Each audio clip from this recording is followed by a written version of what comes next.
Assalamualaikum warahmatullahi wabarakatuh.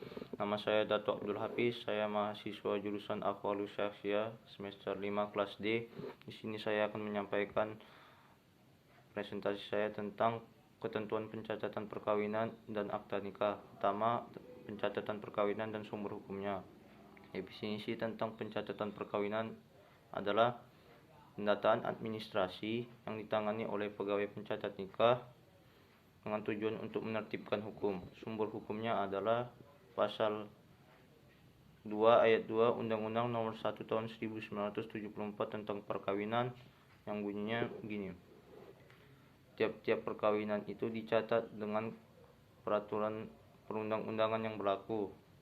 Berikutnya ada Peraturan Pemerintah Nomor 9 Tahun 1975 tentang berlakunya atas Undang-Undang Nomor 1 Tahun 1974, Instruksi Presiden Nomor 1 Tahun 1951, Kompilasi Hukum Islam pasal 5 juga sampai pasal 6. Nah, ketentuan-ketentuan yang terkait dengan pencatatan perkawinan adalah misalnya di dalam Peraturan Pemerintah Nomor 9 Tahun 1975 dikatakan bahwa bagi orang-orang Islam yang melangsungkan perkawinannya dicatat sebagaimana tertuang di dalam Undang-Undang Nomor 32 Tahun 1954. Sedangkan bagi orang yang melangsungkan perkawinan tapi bukan Islam, perkawinannya dicatat oleh pegawai pencatat di kantor catatan sipil.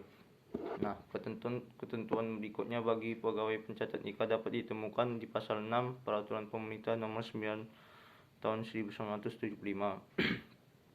Setelah itu ada akta nikah dan sumber hukumnya. Akta nikah adalah sumber atau alat bukti yang otentik, dikeluarkan oleh pemerintah atau instansi pelaksana, diberikan oleh calon pasangan pria dan calon pasangan wanita dalam pencatatan perkawinan. Sumber hukum terkait dengan akta nikah adalah Instruksi Presiden Nomor 1 Tahun 1991, Kompilasi Hukum Islam pasal 7, yang bunyinya begini.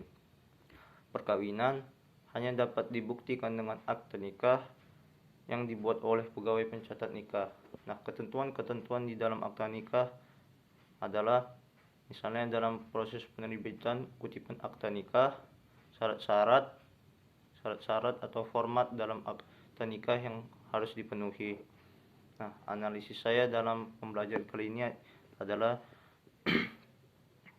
sebenarnya di dalam Undang-Undang Perkawinan itu sendiri hanya terdapat satu pasal yang berbicara atau terkait dengan pencatatan perkawinan. Ini berbeda dengan Peraturan Pemerintah Nomor 9 Tahun 1975 yang di dalam pasal 3-nya setidaknya diikuti oleh 2 ayat yang mengikutinya berbicara tentang pencatatan perkawinan. Walaupun di dalam Undang-Undang Perkawinan hanya terdapat satu ayat yang berbicara tentang pencatatan perkawinan, itu akan tampak jelas dengan bagaimana tata cara perkawinan itu sendiri.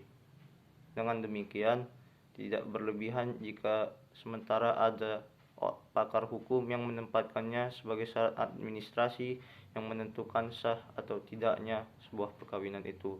Demikian presentasi saya. Wassalamualaikum warahmatullahi wabarakatuh.